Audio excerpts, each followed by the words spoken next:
اس کو جو عقائد ملے ہیں وہ بھی باپ دادا سے ملے ہیں.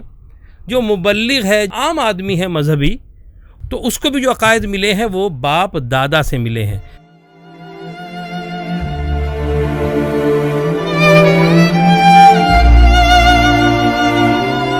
دیکھیں، میں آپ کے سامنے بار بار لفظ استعمال کر رہا ہوں: عقیدہ، عقدہ، اعتقاد، معتقد، عقیدت.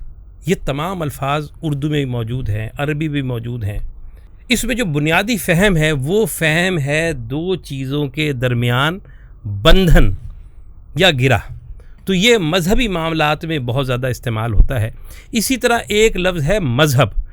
ذہبہ کہتے ہیں عربی زبان میں جانے کو. مذہب میں کیا فہم ہوا؟ کسی کے پیچھے پیچھے جانا. تو یہ دو الفاظ آپ سمجھ لیں، ایک عقیدہ اور ایک مذہب.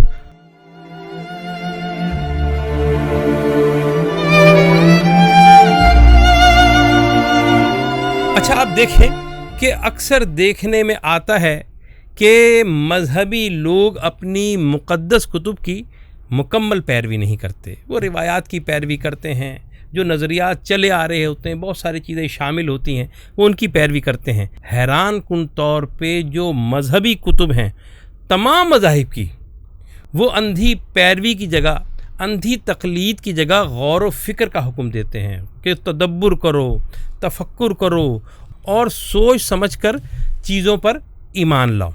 اب یہ تیسری اصطلاح آ گئی ایمان. ایمان کیا ہے؟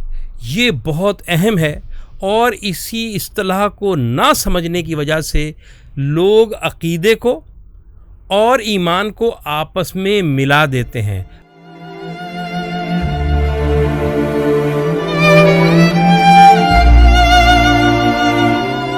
دیکھیں، ہمارے حواس جو ہیں بہت محدود ہیں. ہماری عقل جو ہے وہ کائنات کے مقابلے میں بہت محدود ہے. ہم جو دیکھتے ہیں اس کا ڈیٹا ہمارے دماغ میں ہوتا ہے. ہم جو سنتے ہیں، جو 5 حواس ہیں، جو بھی اس سے معلومات حاصل ہوتی ہیں، ہمارا ذہن، ہمارا دماغ اس کو محفوظ کر لیتا ہے. لیکن وہ معلومات جن تک ہماری رسائی ہی نہیں ہے، جسے ہم مابعد الطبیات کہتے ہیں، جیسے خدا کا وجود، جیسے جنت، جہنم، آخرت، وحی کا نازل ہونا، کسی پر کتب نازل ہوتی ہیں، اس کا نزول، یہ باتیں ہمارے دماغ میں ہے ہی نہیں. اس کا ڈیٹا ہی نہیں ہے. جب اس کا ڈیٹا ہی نہیں ہے تو پھر اس کا تصور بھی ممکن نہیں. تو پھر کیسے ممکن ہے کہ جو چیزوں کا ڈیٹا ہمارے دماغ میں نہ ہو ہم اس کا ادراک کر لیں؟ ہاں، یہی ایمان ہے. وہ اس طرح کہ کائنات میں جو چیزیں پھیلی ہوئی ہیں، ایٹم سے لے کر سورج، چاند، ستارے، پہاڑ، دریا، یہ سب کچھ موجود ہے. یہ نشانیاں ہیں، یہ آیات ہیں، یہ کائنات کی آیات ہیں. جب ہم ان پہ غور کرتے ہیں، جب ہم تدبر کرتے ہیں، تو ان نشانیوں کے پیچھے ہمیں ایک نظام نظر آتا ہے. یہی نظام جو ہے یہ معرفت خدا ہے. تو جب ہم تدبر کرتے ہیں تو کچھ نتائج تک پہنچتے ہیں، اور جو نتائج ہوتے ہیں جب وہ عقل کے مطابق ہوتے ہیں، جب سائنس کے مطابق ہوتے ہیں، تو ہم ان کی تصدیق کرتے ہیں. اسی تصدیق کا نام ایمان ہے. یہ آیات تو آیات کائنات ہیں. پھر ایک دوسری قسم کی آیات ہیں جو آسمان سے نازل ہوئیں، کتابی شکل میں موجود ہیں. تو وہ آیات جو ہیں جو کائنات میں پھیلی ہیں، وہ ابتدائی طور پہ ہمیں معرفت دیتی ہیں، لیکن جو آیات کتاب میں موجود ہیں یہ اس معرفت کی تکمیل کر دیتی ہیں. جو آیات آفاق ہیں اور وہ آیات جو کتب میں موجود ہیں، ان دونوں کو ملا کر ہم غیب پر ایمان لاتے ہیں.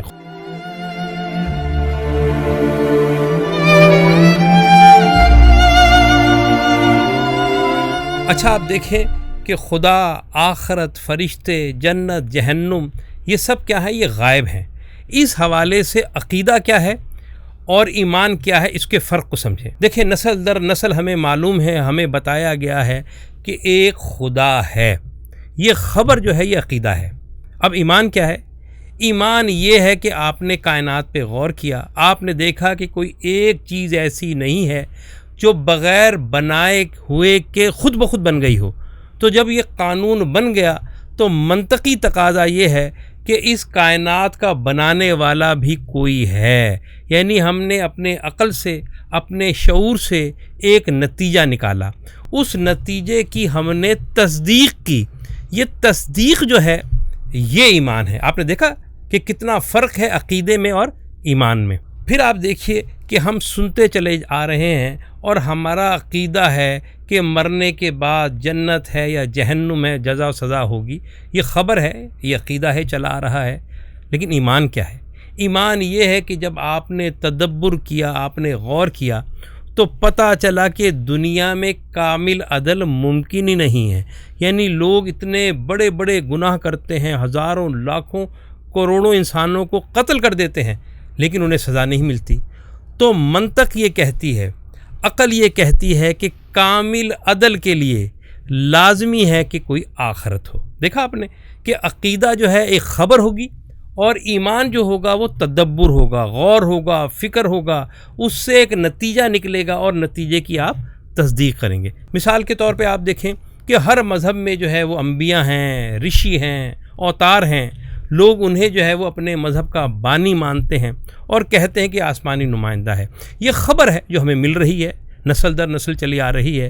آپ دیکھیں کہ کامل حق ہے اور اس حق تک انسانی عقل، انسانی شعور کی رسائی ممکن نہیں ہے.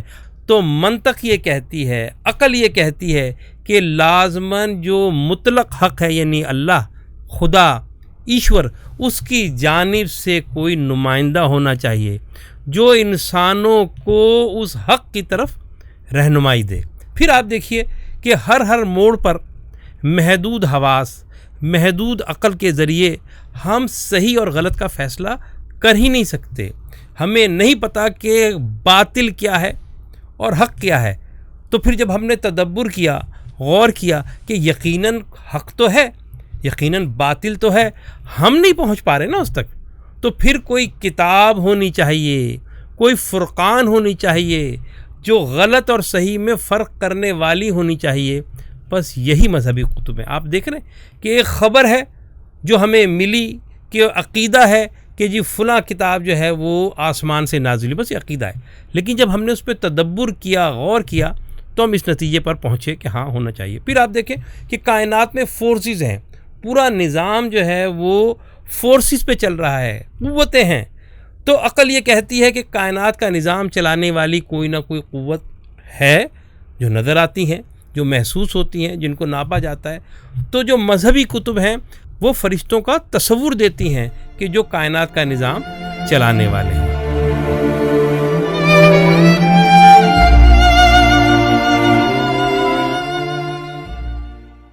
پس جان لیں کہ کائنات کی ہر چیز، چاہے وہ ایٹم ہو، چاہے وہ سیل ہو، چاہے وہ انسان ہو، چاہے جاندار ہو، سب کھڑکیاں ہیں، سب آیات ہیں. جب ہم ان پہ تدبر کرتے ہیں تو وہ کھڑکی کھلتی ہے اور ہمیں معرفت حاصل ہوتی ہے، خدا کی معرفت حاصل ہوتی ہے. اور جب وہ ہم نتائج حاصل کرتے ہیں تو جو اس کی تصدیق کرتے ہیں، یہ ہے ایمان.